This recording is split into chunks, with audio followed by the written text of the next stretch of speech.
So, I'll start off first with like a prepared question. Okay. Looking back on your life, what are some pivotal moments or experiences that you feel have had the most significant impact on shaping who you are today?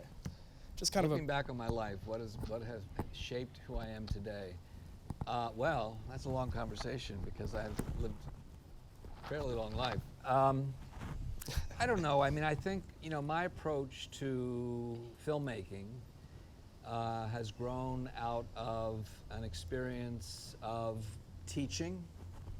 I mean, I've taught 25 years of college, 5 years at an alternative high school. So I think that my experience grows out of an experience of teaching. It also grows out of an experience of activism. I was involved in the movement against the war in Vietnam. I was a student leader. I was president of the student body at Boston University. I traveled to Vietnam with a group of student body presidents to make a peace treaty with Vietnamese students back in 1970.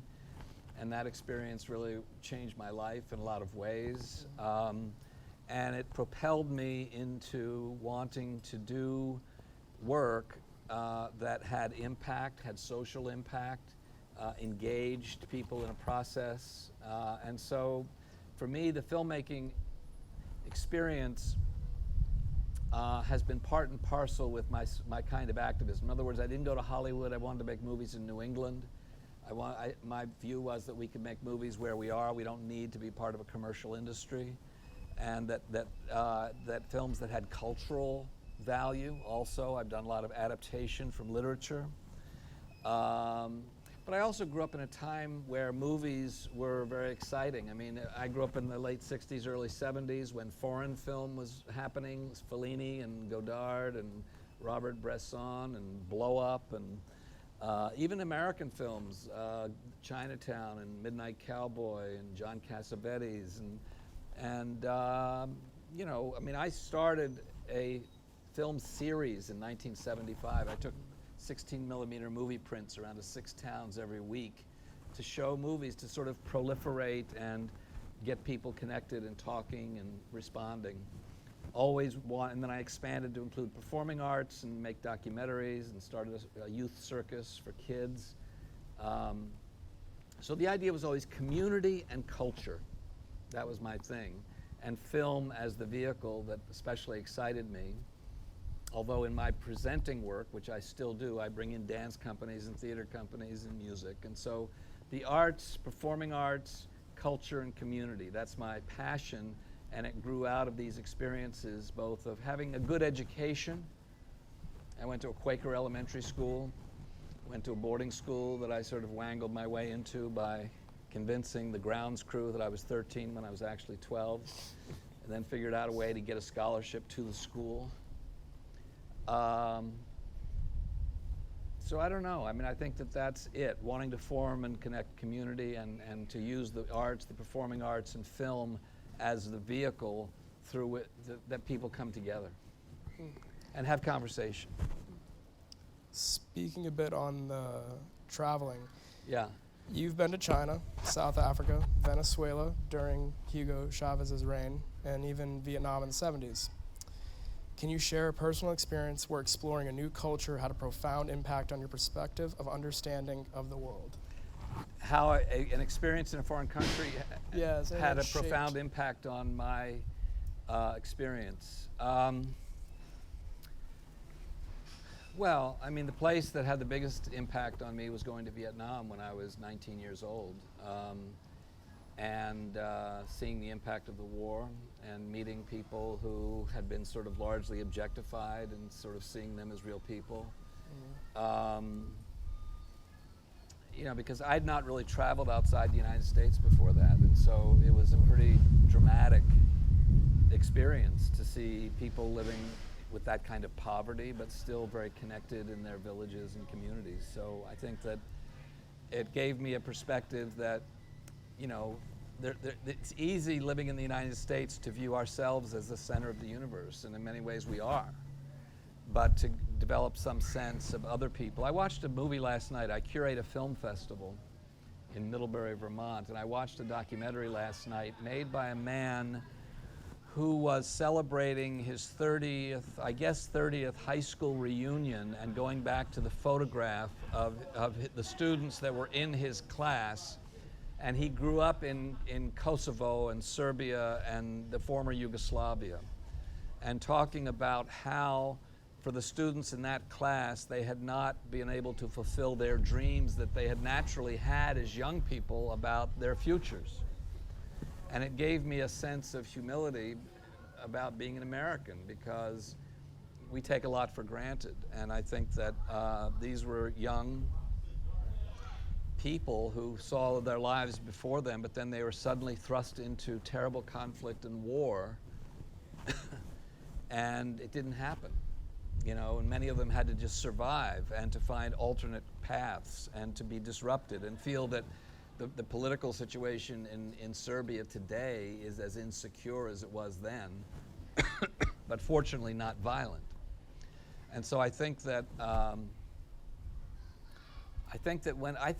almost any experience of being outside the United States is important and good for anybody who is American, and I think it's especially good for young people. You know, I think that to just realize how other people live, and that's even true in Europe. It's even true in Canada. You know, Americans are a very particular people, and that's not to say that what we have here isn't fabulous, because it is, but I think that developing some sense of connectedness and appreciation for other people is also important. So I've had a lot of experiences outside the United States that have been instructive to me, but probably the most dramatic was being in Vietnam during the war. I was in 2 bombing strikes where American aircraft attacked the places I was. That was sort of, you know, sobering. Yeah, I bet. I also took the first photographs of children who had lived in areas that were sprayed by Agent Orange in the South Vietnam, and that was sobering also.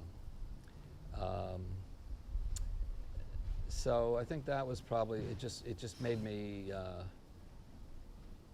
realize just a lot of things. So. What was kind of the experience, even you weren't drafted, but going through that whole draft lottery, you were my number 162, I believe? Yeah. You have access to information that I don't even have. Yeah. Okay. Yeah. I had a relatively high draft. It wasn't that high, but I didn't get called to the draft. No. Mm. Was the entire experience though of going through it? Was it what the word I'm trying to think of is nerve-wracking or just unknown what you were going into? Did you have an idea of what Vietnam was? Did you, like, back then, was it widely accessible amongst the youth? In terms of understanding what it was, I mean, if you sought it out, yes, to a certain extent. But I mean, there were sort of cultural markers in terms of Americans coming to know about the war in Vietnam.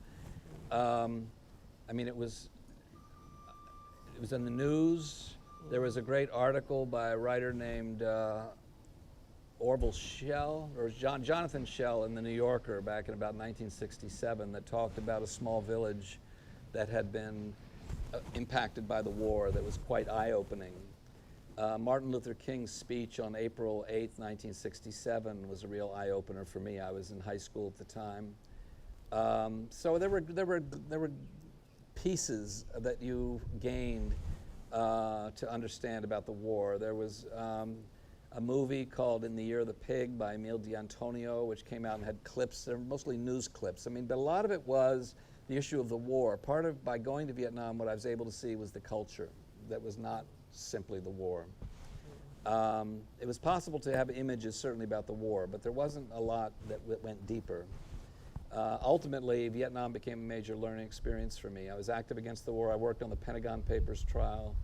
I testified before the United States Senate Foreign Relations Committee about the war. I mean, I just immersed myself. I learned math by thinking about bombing tonnage. That's how I learned math. So it became pretty much a complete experience for me, and books that I read and experiences that I had. I had a very close Vietnamese friend in Cambridge who was the first Vietnamese to ever attend Harvard, who just died like 3 months ago. he was, you know, quite, what I experienced in my friendship with him became quite enlightening to me as well. So I think that, yeah, I mean, it just became, it taught me the value of being open to understanding deeper contexts. So.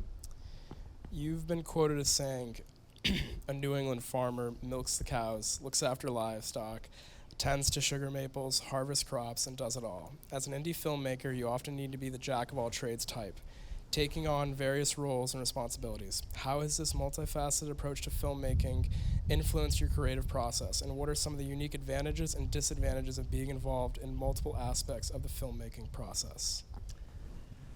Yeah, I sometimes compare independent filmmaking to dairy farming.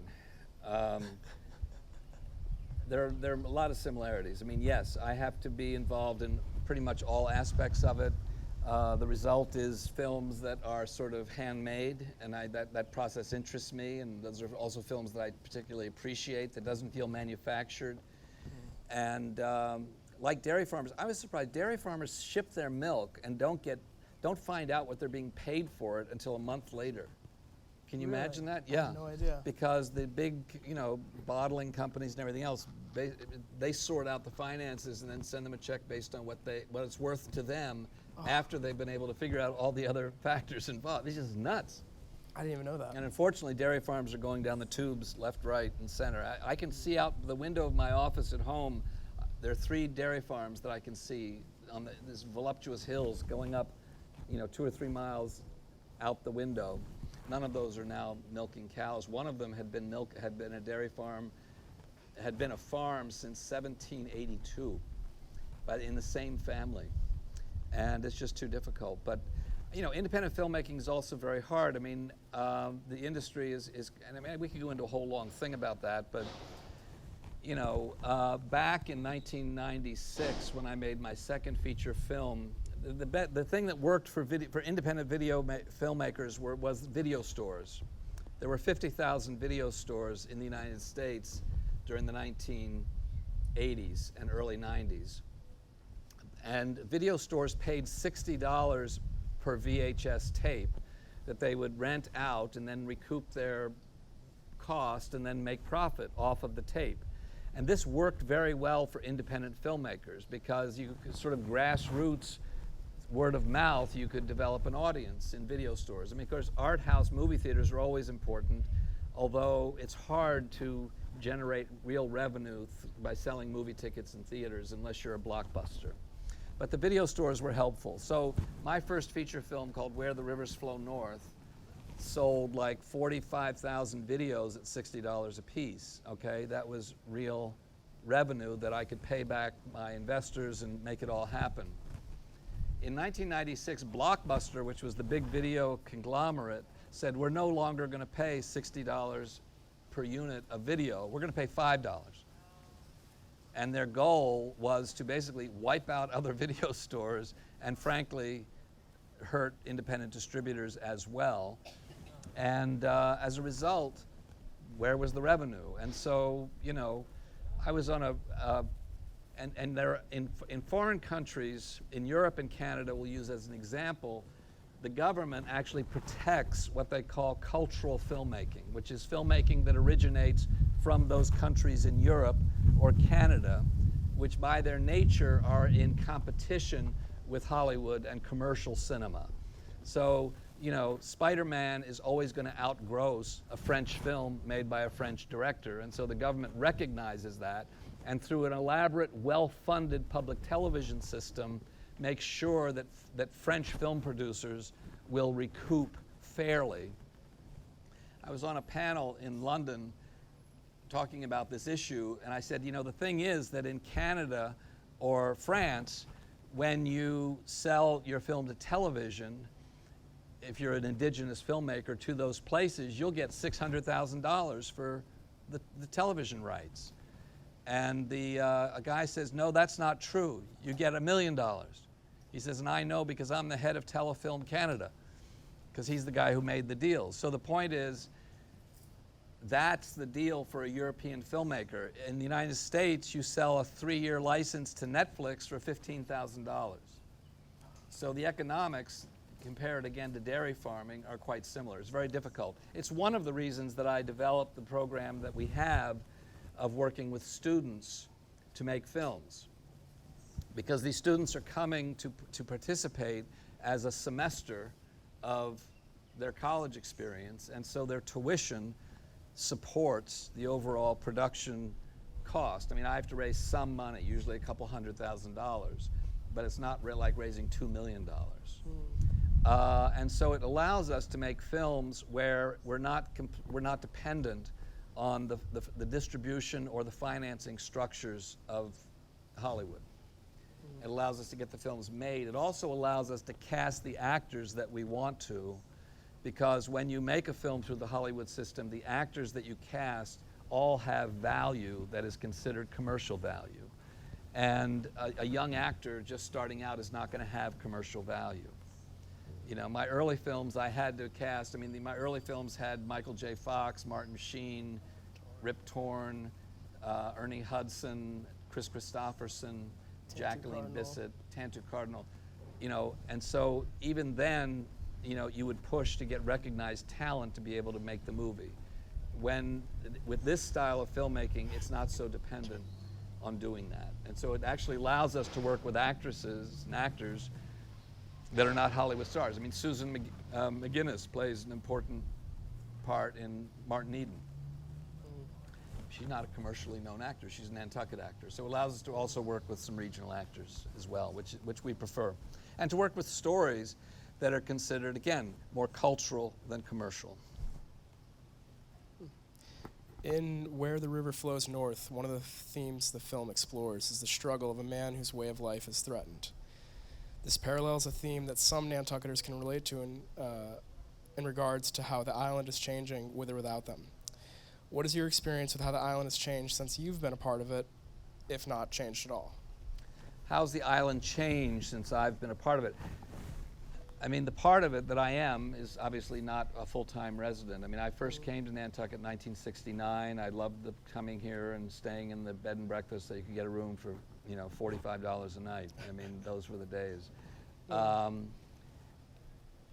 I think that, but I've worked since around 2006 doing programs for Nantucket high school students, both in filmmaking and in playwriting. We're actually having a reading on Friday of the plays that we just did with a new crop of high school students.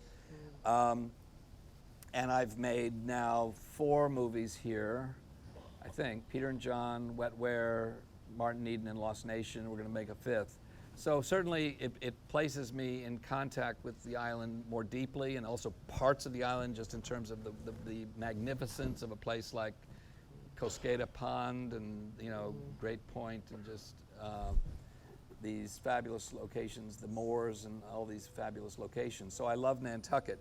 I think that what is most persuasive to me about Nantucket is the small town nature of the community. That's what's most impressive. I mean, it's certainly a wonderful natural habitat, but the year-round community, the connectedness that you feel. I mean, if I get off the boat, I see 4 people I know within 15 minutes. You know, and you know, I live in Vermont, and Vermont has that same tradition, but it is being affected by the forces of modernization and internet, and a tendency to, there are fewer opportunities for people to come into shared space together in today. People are more cocooning, you can be self-sufficient in terms of your entertainment. You come and you go, and you know, the churches aren't what they were. I mean, people don't come together in shared space in the ways that historically I remember, even in Vermont. Although Vermont is, on the scale, is pretty good. But Nantucket is off the chart because people are in shared space all the time.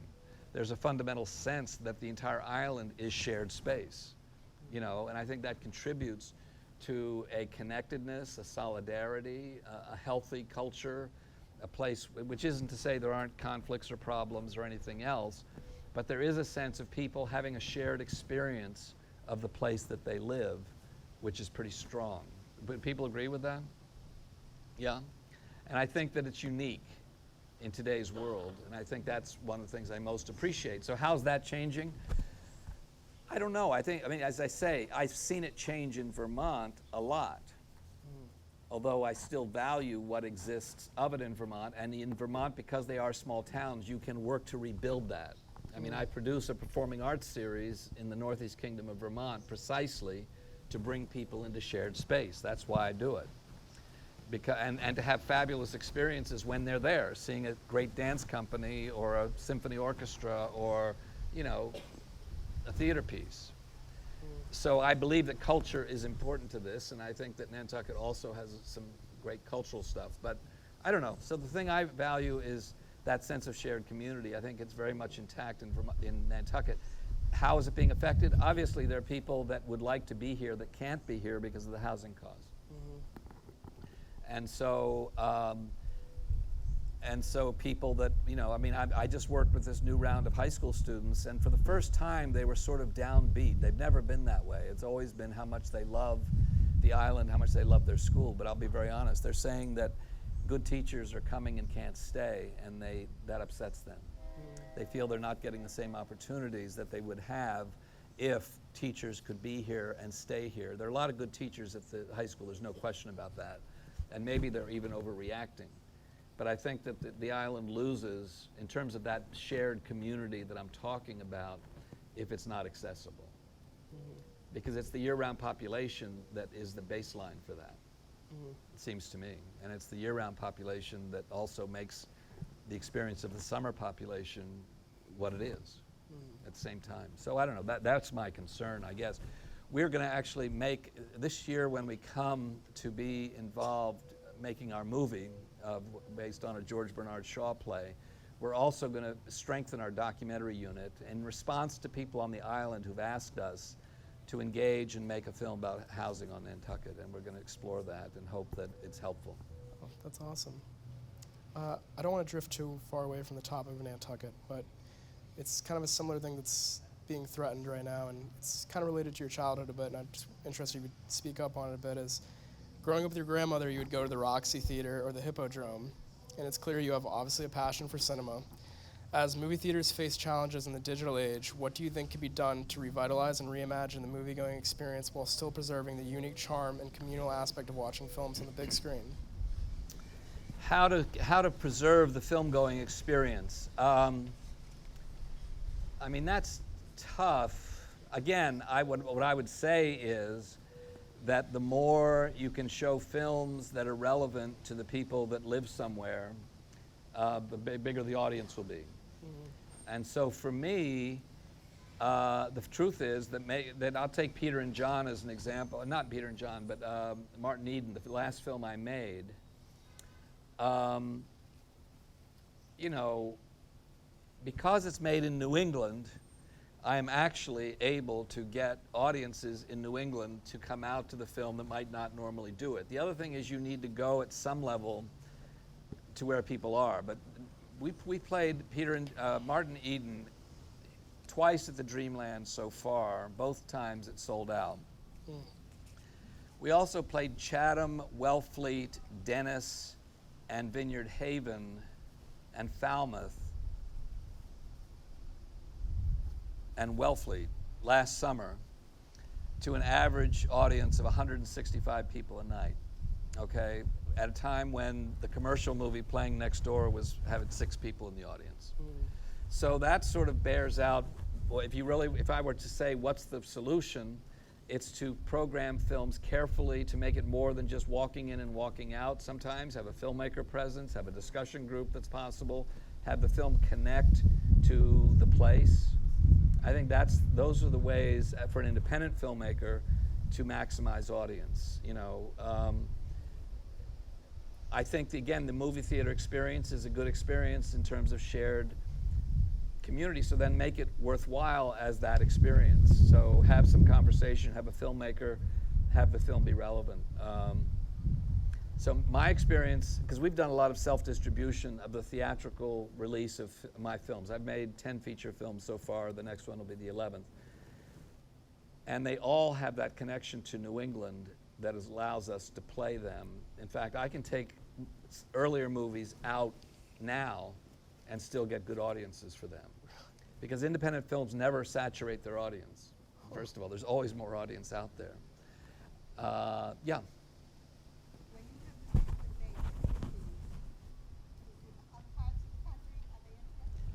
the Other parts of the country are interested, especially parts of the country that have a strong sense of their own place.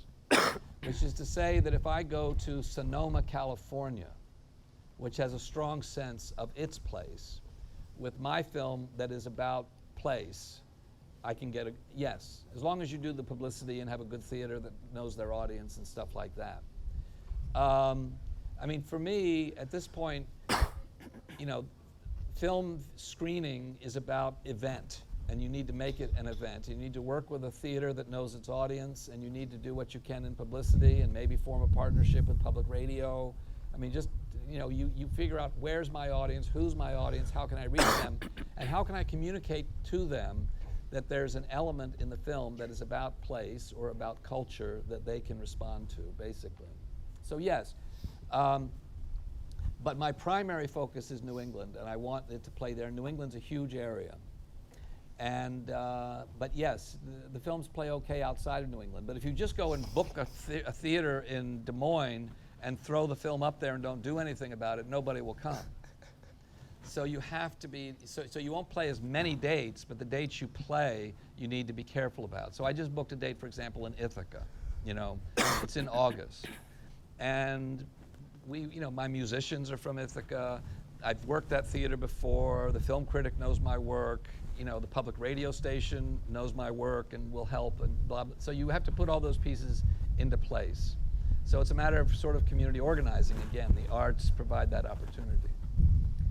But I've done it a lot, and you know, I mean, I'm selling, you know, modern dance to people in the Northeast Kingdom of Vermont who are also not exposed, but you create the sense of what makes it accessible, what makes it exciting. It'll be cool, and a lot of people will be there. And we offer free tickets to kids. And before we offered free tickets to kids, we'd average 9 students a show.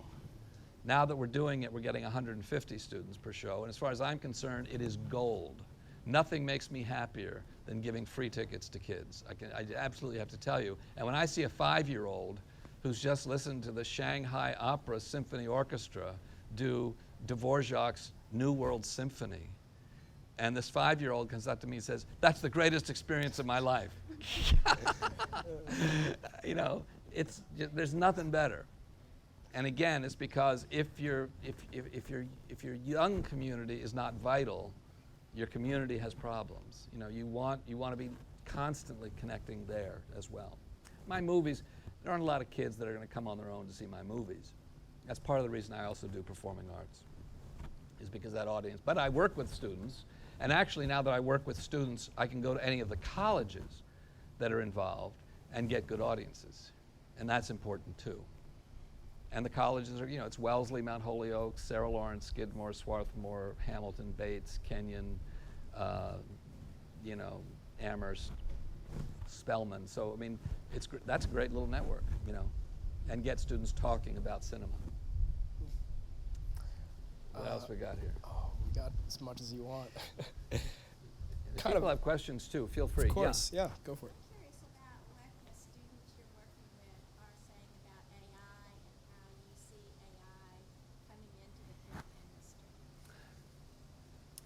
I'm not particularly excited about AI myself, partly because in the same way I'm not excited about people pulling books out of libraries. I mean, the fact of the matter is, if you really look at what's happening, I mean, literacy skills are declining among young people, for one thing. And so the notion that you can turn to AI to start solving your problems of writing or doing anything else, to me, is not really the right direction to go. We need people that can comprehend and articulate and use language and, you know, express themselves. And so at one level, it bothers me because it can be a crutch.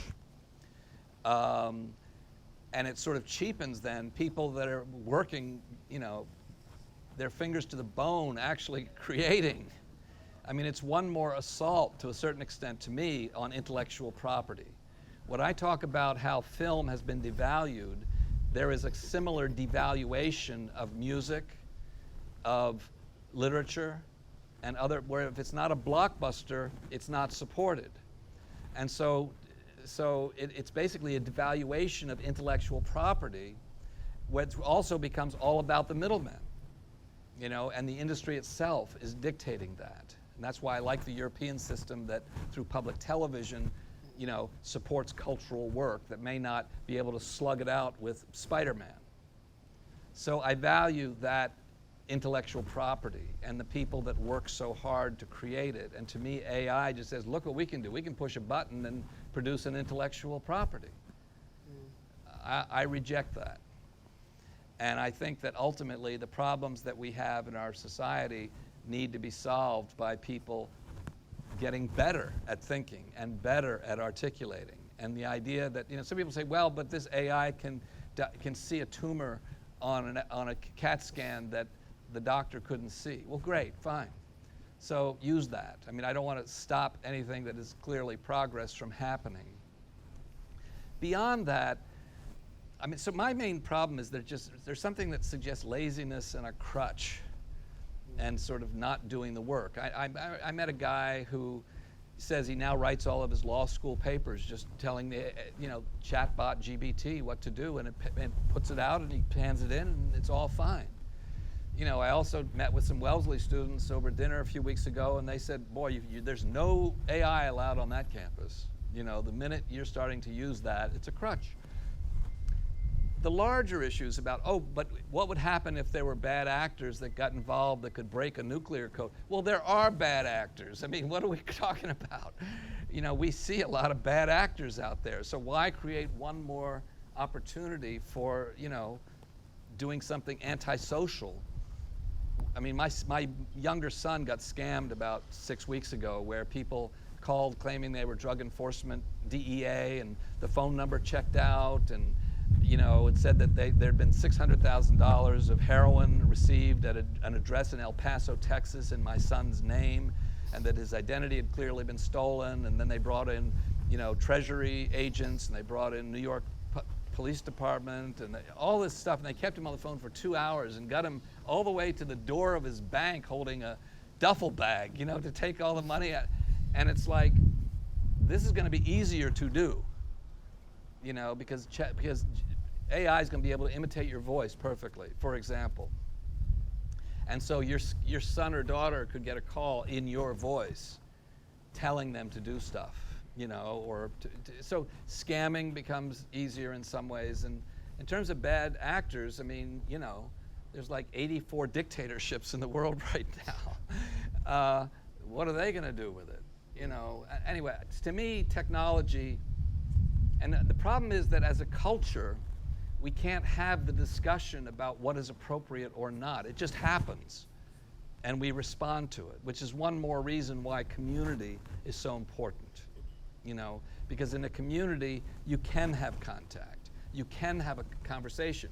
You know, the recent town meeting here passed a bond to provide some money for housing, for example, because that's a problem. People can come into a room, they can have a conversation, and they can try to develop a solution or a plan.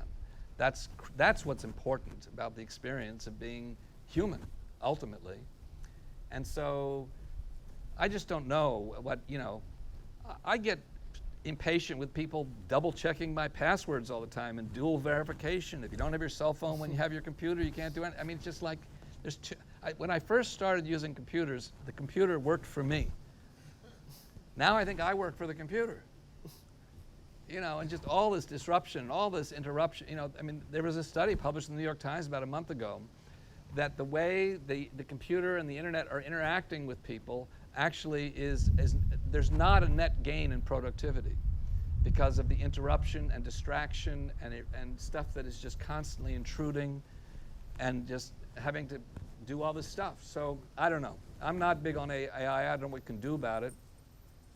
I wish there were some kind of opportunity, and I don't think that the political system is sophisticated enough even to know what to do. I'm just curious as to whether you see it coming into the film industry. It's going to come into it's going to come in increasingly. You're going to be able to make a Marlon Brando film. for one thing. And as long as you can license his image somehow, you're going to be able to turn. You're going to be able to. It becomes synthetic. Everything becomes synthetic, but approximates everything else. In the film industry, yes. I mean, there's a big writer's strike right now, and AI is one of the issues there. Because especially when it comes to formulaic television or streaming, there's no question that AI can pump out an adventure thriller script. And will it be original, and will it be great, and will it have cultural value? Very likely not, but they can get the job done. And if the media industry is just about churning out product, AI will probably play a role unless the Writers Guild can stop them, really, I think. And you're going to need all kinds of authentication procedures, and who knows. And probably there'll be Supreme Court decisions, frankly, on whether AI-written scripts are an infringement on individual rights. I have no idea. I mean, there's going to be a lot of litigation on this, and that's not terribly encouraging either, given the chaos in the judicial system right now. Are you optimistic? Because that's one way that you could try to litigate some of this. Are you optimistic on the future of how the writer's strike will kind of turn out, or do you see in the next, I guess, few decades, we might not see it as prevalent, maybe, with script Certainly writing? over the next period of time, because the entertainment industry is so profit-driven. The other thing is the entertainment industry is multinational. The United States has only a couple of export products that are substantial, one of which is military equipment, one of which is entertainment, and to a certain extent, grain, And so the entertainment industry, as it makes more and more commercial decisions, more than half of its market is international, to the point as much as 3/4 can be. And so if that's the case, you're not looking for cultural content to sell to South Korea. You're looking for commercial content. And that's the material that will most easily lend itself to AI. And frankly, it already is AI to a certain extent because of all the CGI and all the special effects that are done. Is a form of visual AI. And so this pressure will exist. Now, to me, if we had a robust public television system the way the BBC does, or Arte in France, or some of the other countries, that would at least be a counterforce that would remain committed to doing really relevant, interesting, human-based cultural production and programming. So I think that one option that you can do is strengthen the cultural sector. I want to think that young people growing up will have opportunities to hear jazz and see dance and theater. But I think you have to fight to protect that. The same way that our libraries, frankly, are currently under a lot of pressure. And so the issue of keeping people thinking and talking. So AI will definitely be a factor. I'm sure. I don't know what the outcome of this particular strike will be, but AI is one of the chief issues that's on the table right now. Because the writers see very clearly that AI can short-circuit them, cost them jobs, and frankly change the cultural climate to a certain extent, away from original expression. So I'm concerned about it, yeah. So there's a question over here too, and then. I'm kind of relating to your 19-year-old self. Yeah. Decided to go to Vietnam. Yeah. What sort of support and what sort of pushback did you get in making that decision? What kind of support and what kind of pushback did I get in making a decision to go to Vietnam? Well, that's a long story, but I got pushback. I was student body president. Immediately, the conservative students on campus, protested that the student body president of their school, they did not vote for me to go to Vietnam. They voted for me to be the student body president, blah, blah, blah. So that was a needed pushback. I mean, I came back and was offered a great career in law and a scholarship to Brown if I would take it, and all kinds of opportunities. Turns out that guy was a contract employee for the CIA. But, sometimes the opportunities, which you thought were opportunities, really were drawbacks. But, I was placed under surveillance. I participated as one of the leaders of the largest civil disobedience action in American history. which was the May Day demonstrations in Washington in 1971, where 13,000 people were arrested committing nonviolent civil disobedience. So I had an FBI file, which according to the FBI is 2,861 pages long. And I requested it 8 years ago, and I was supposed to get it 3 months ago, but they're claiming COVID, I don't know. And most of the information will be redacted or wrong. I don't know, I mean, it certainly, I mean, in some ways it exposed me to taking risk and understanding that that could be a positive outcome. And so I think that probably my willingness to take risk making movies, which is, you know, pretty risky business, and there are a lot of hair-raising stories along the line, was probably partly influenced by taking that risk. I grew up in a family that wasn't the healthiest family in the world, and so I had to find my own course, and that sort of was part of it. And so it was part of my coming of age for sure. Howard Zinn, who was a professor at BU, was very helpful to me at that time. So in terms of some of the positives, he became a lifelong friend, and he actually supported me concretely when I was under attack when I was at Boston University. And that was very helpful to me. And his son has been in my last 3 movies. So I believe in trying to make all the pieces, you know, fit together and try to close the circle. So, yeah. Well, you weren't Jane Fonda. How the hell did you ever get to I was Jane Fonda. Yes. I mean, you know, who could stop it? So How did I got to go there? you stayed involved with not? Yeah, that's a good question. I'll tell you this story if you want to hear it. I'll try to make it as short as possible. The idea of making a People's Peace Treaty came from the South Vietnamese students, who were the students on our side, right? Saigon. Student leaders in South Vietnam said, we would like this to happen. We would like student leaders to come together, agree on what they believe are the terms for peace, and to come together and discuss it and then issue a document. Okay, so it was not the North Vietnamese who were looking for a propaganda opportunity. It was actually the South Vietnamese students that wanted to do it. We had a delegation of 12, and 6 of us were supposed to go to Saigon, 6 of us were supposed to go to North Vietnam. I was supposed to go to Saigon, but at the last minute, the State Department blocked our visas and did not allow us to go to South Vietnam. Okay?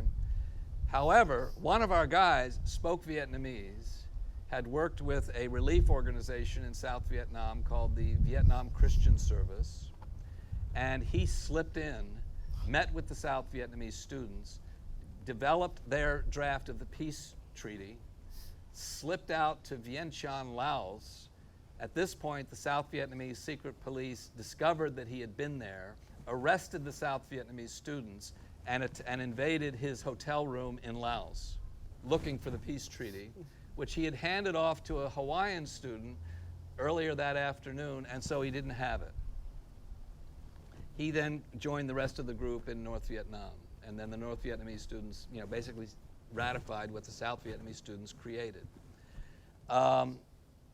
So it was not easy to get into Vietnam. It was easier to get into North Vietnam than it was to get into South Vietnam, and the North Vietnam visas were facilitated by the French embassy. The French, who had fought Vietnam in the 1950s, were very strong allies of the Vietnamese going forward, and they hosted the Paris peace talks, among other things. The French embassy made it possible to get visas into going to Vietnam. Then, that following summer, after the May Day demonstrations, we were approached by a group called the International Student Movement for the United Nations, and said, oh, we know about the plight of the students, because after we met with the students, they were in jail, in the tiger cages. And we continued to focus on their issues and their plight and lobbied Congress and did stuff like that. A group came to us that summer, the International Student Movement for the United Nations, and said, we would like to go to South Vietnam and focus on this plight of the South Vietnamese students. Will you go with us? We'll have half you guys, half our guys, and we want a well-known dignitary to go with us. And we had contact with a guy named George Wald, who'd won the Nobel Prize in biology and was teaching at Harvard, and he agreed to go, blah, blah, blah. We planned a trip, planned contacts into South Vietnam, and they turned out to be a CIA front group where basically at the last minute our visas were denied again. They went, met with the students, and a new group of students were arrested. So all of this stuff was pretty dicey at that time. So it was not easy, and it was a turbulent time. And in the last few years, I've reconnected with those South Vietnamese students, and that's been sort of an interesting experience too. Anyway, yeah. And just one more. Yeah. In a sense, Hollywood is really now owned by the private equity industry. Right.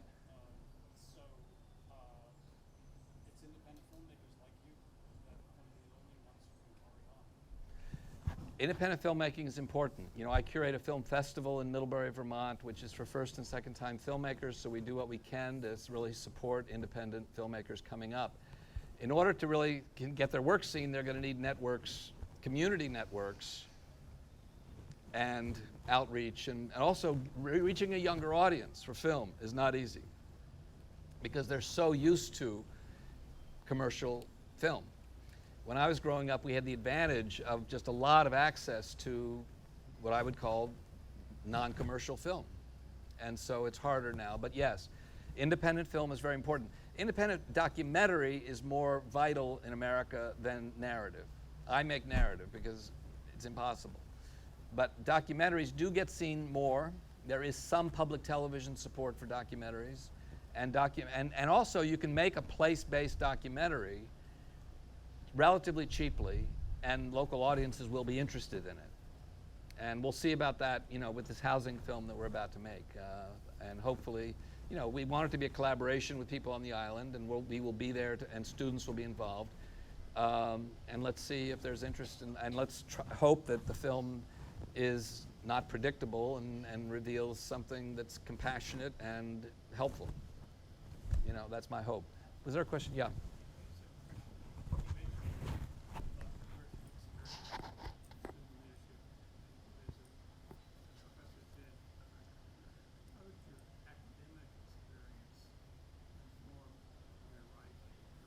How did my academic experience inform my life and career? Yeah, well, you know, if I were to be perfectly honest, you know, my activism took up so much space that I was not the most attentive, you know, English student, as I should have been. So, in my case, I'd gone to a boys' boarding school on a scholarship where it was extremely competitive. And I was a decent student, but there was no way I could compete with the top of that class. But I learned a lot. And so I actually had a decent background in writing and literature and stuff like that, not so much in science and math, to be very honest with you. I learned a lot by getting involved with the Vietnam War. I worked on the Pentagon Papers trial, where my job was to match up material in the Pentagon Papers to the public record of speeches by assistant secretaries of state, press briefings in Saigon, et cetera, et cetera. I learned loads of history. I learned loads of cultural stuff. I learned loads of political science. I even learned math because I was suddenly having to tell bombing tonnage and I actually pinpointed 8 different levels of aircraft, you know, some at 6,000 feet, some at 22,000 feet, some at 30,000. You know, I learned a lot of perspective on that, basically. Then I decided to go into teaching. And I've taught for 30 years. Marlborough College for 20 years in Southern Vermont, Sarah Lawrence College in New York for 5 years, and Little Peachum School, which was an alternative high school, for 5 years. That's where I learned, was teaching. And so, I don't know. I mean, am I the smartest guy you're going to meet today? No. But, you know, I've been driven and passionate about acquiring certain kinds of information. I developed a desire for lifelong learning as a result of my educational experience. And every day I'm learning more and reading more and understanding more. And, you know, I have 2 kids, 2 boys, both of whom are doing great. And I'm excited by my particular engagement with learning. And I'm thrilled that we can do what we do, because I've now, you know, worked with these students to do experiential learning. And it's very strongly liberal arts-based learning. In other words, it's not just come and learn how to put up a C-stand. it's, you know, we just did a film, the last film was set between 1775 and 1785 in New England. And, you know, I can tell you for sure, those students know more about the American Revolution, having done this project, than they ever learned in college. Because suddenly these characters came fully to life. You know, and the characters include Alexander Hamilton and George Washington and Ethan Allen and Lucy Terry Prince, who was enslaved at the age of 3 to a family in western Massachusetts, served 30 years enslaved. Then her husband bought her freedom with money that he earned fighting in the French and Indian War, and moved to southern Vermont and set up a homestead and faced challenges and the political struggle between New York and New Hampshire. I mean, you know, that style of learning that history and the culture that was associated with it made a much deeper impression than what they had learned going to history class, even at Wellesley and, you know, Hamilton College. So anyway, so I'm an advocate for that. I don't know, that's what I would say. But yeah, it was the 60s. I mean, you know, a lot of us were distracted, no question. We won't even go into the rest of it. Right, birth control pills and marijuana. We don't, you know, we're not gonna, you know, this is dangerous stuff to get into. I don't have to start editing this. But, you know, it was a moment, you know, we responded to the moment, as I think is what I would say. You know, and we also were egged on by Bob Dylan and Joan Baez and the Jefferson Airplane and the Doors and everybody else. I mean, it was a moment where to not be engaged in going past, you know, the boundaries that had traditionally existed meant you weren't really experiencing the period. So anyway, you know, I'm glad to have had the time. My younger son sort of regrets he did, you know, that it's not a little bit more lively now. I mean, he would like to, you know, I don't know. It's a long, I'm writing a memoir. And in fact, you've seen some of it because you're quoting some of it. I don't know how did you get your hands on it? I've had to do a lot of research on it. You've written so much in the, forgive me for maybe missaying it, Caledonian Report? Oh, yeah, report. right. So I subscribed to it and I read quite a few of your There articles. you go. Yeah, I have a weekly column Yep. in the local daily paper. I'm currently writing a 12-part series on my experiences with Harry Belafonte. Okay, because I presented all these shows, and one of the artists that I presented was Harry Belafonte successfully in Burlington, Vermont. And Harry was he was Martin Luther King's closest confidant. And I knew that because I was friendly with Dave Dellinger, who was one of the Chicago 7 guys, who was the best man at my wedding and blah, blah, blah. And Harry and Dave were good friends. But anyway, Harry wrote to me, he said, we had such a good time in Burlington. I've got a week available in October. Why don't we do some New England dates? And I said, great, because I loved meeting him. And I thought, 3 dates, man, we could really hang out and do some, you know, figure out things. Unfortunately, it corresponded exactly with the 1986 World Series of the Boston Red Sox versus the New York Mets, where the Red Sox had not won the World Series since 1918. And this was going to be the year, and I got killed. But every night after our unsuccessful concerts, Harry and I would go out to some pizza joint and talk till 2 o'clock in the morning. So I'm recounting this story, this saga, in my column. I have to do one tomorrow morning before 10 o'clock, where I said to him at one point, I said, I want to know about Birmingham, because that was the turning point for the civil rights movement. And he just told me everything, and it was just most riveting stuff in the world, where, you know, he was on the phone with King and throwing a party at his fabulous place on 300 West End Avenue, and where Martin Luther King wrote the April 7, 1967. You don't want to hear the whole story, but it's a riveting story. And Harry basically raised all of the money to finance the civil rights movement's push in Birmingham, Alabama, which was considered make or break. The SCLC, Southern Christian Leadership Conference, was broke. Harry raised $475,000 in one night at a party at his apartment, which was co-hosted with Sidney Poitier, Anthony Quinn, Frederick March, New York Times writers, blah, blah, blah, blah, blah, which is today worth like $4.5 million. And then that wasn't enough, because then 2,000 kids got thrown in jail and needed another $160,000 to bail them out. So every time, so Harry was, and then another 50 grand to get Martin Luther King, and it's just like this whole sort of saga. It's really quite interesting. Yeah. That's right. He got everybody out of jail. And then then Bobby Kennedy called him and said, "You got to get these kids out of jail immediately." And he said, "I don't have any more money, and I don't have anybody else I can call." And so Bobby Kennedy said, "I will get Walter Reuther at the United Auto Workers Union to put up 50 grand if you can get another 50 grand, and blah, blah, blah." And he calls this guy as the chief of staff for Nelson Rockefeller, the Republican governor of New York, and says, "Hugh, you got to help me." And he says, "Meet me Saturday morning at 9 o'clock at the Chase Manhattan Bank at 48th and 6th Avenue. And he says, "Saturday morning, the bank's closed, just be there." And so he gets Martin Luther King's lawyer, Clarence Jones, because Harry can't do it, to show up. And they lead him into this doldrums and down to the bottom floor. And there's this huge, 3-foot steel walls vault. And they open it up. And who's standing by the vault? Nelson Rockefeller, who goes into the vault, puts his hands on big wad, and walks out with $100,000 cash and hands it to him and says, "Nobody can know about this." Okay? I mean, and then then Bobby Kennedy, calls James Baldwin down to his place in Virginia, where they decide, let's have a discussion about Birmingham, and then calls Harry and says, "You got to put a party together.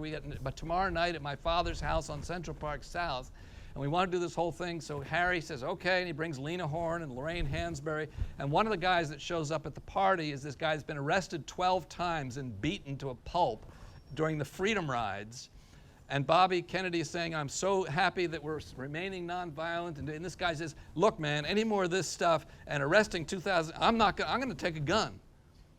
And Bobby Kennedy says, "What?" And is totally freaked out, storms out of the meeting in his own family's apartment, won't talk to Harry, who has been his main contact to Martin Luther King, is totally at his wit's end. And Harry has no contact with Bobby Kennedy for 2 weeks. And then JFK goes on the air to say that he has decided to push for civil rights legislation, which was the key victory of Birmingham. To which Martin Luther King and Harry are weeping on this word of it. And Martin says, "It's time for the March on Washington. Now is the time." And they tell JFK, and he says, "Are you kidding me?" And Martin says to Belafonte, "You got to get me 2 stars by tomorrow morning, or we can't do it." And he gets Marlon Brando and Paul Newman to agree to be co-conveners of the March on Washington. And the Kennedys are freaked out. And history tells the rest. 500,000 people showed up. It was very important, and it all happened. Anyway, so I'm telling the story about Harry Belafonte right now, which is a great guy. This guy was fabulous. A groundbreaker. First guy to sell 1 million records in American, more before Elvis. The guy was really happening. He was the first guy that Jewish mothers would allow their daughters to sing. The first. Oh, jeez. There you go. All right. We've about hit the hour mark. We've hit our time. I don't know if frame. you'd like to kind of close out on one last question, or something you want to Close speak out on on? last question. So anybody has a question, fine. We can call We it can quits. kind of talk about what do you personally, your thoughts, what do you envision for the future of the island with the rich kind of cultural history and the problems that we currently face? What are your thoughts on That's where the other we're thing. These headed? kids have learned all about Nantucket history, the abolition societies, and anyway, won't go into that. I love Nantucket. I think that, I think Nantucket knows what it needs to do. I think the question is, can it be done, basically? I think people want it to be a place where a range of people can be and thrive and earn a living and raise their families. I mean, it's a great place to raise kids, I think. I mean, the same way that Vermont is. But there are challenges, and some of them are environmental, and some of them are economic. And I think the fact that the town voted this money to help support housing is a good thing. And as I understand it, because like $6.5 million a year going forward, my understanding is that the housing advocates want that to be to help service like a $100 million bond, as opposed to $6 million, because $6 million isn't going to really solve the problem short term, but it could actually leverage a larger initiative, and that would probably be a good thing. But I mean, what do you do? How do you do it? Who gets access? I mean, I don't know. It's complicated. And the truth of the matter is that we're not used to public funds being associated with housing in this country. I mean, there were sort of housing projects in the early 60s and stuff like that, but right now, because this is not the only place where housing is a problem. Housing is a problem in Vermont. Housing is a problem all across the country right now, because to be working for a salary of $25,000 a year, which means you're working, it's not enough to really secure decent housing in most places. And so people are having to think outside the box and how they come up with solutions, I think. And so there's smart people in Nantucket. Because the community is well connected, any issue that is here, everybody knows about, and they can have an opinion and presumably express that opinion. And I think that's a very healthy, I think that's the most positive thing, is that the connectedness in Nantucket is so strong that even these huge problems, I think, have the chance to find their way through it. You also have some philanthropists on the island who understand some of this, and obviously a tax base, and I mean, hopefully people can figure it out. The environmental stuff, we're all in the same boat on that. I drive an electric car, which is not going to solve the problem, and apparently they're equally energy consumptive to make the batteries. But anyway, I'm hopeful. And I like coming back, and I'm happy that you all showed up this afternoon. So thanks a lot. Thank you. So thanks a lot. Thank you. So thanks a lot. Thank you. So thanks a lot. Thank you. So thanks a lot. Thank you.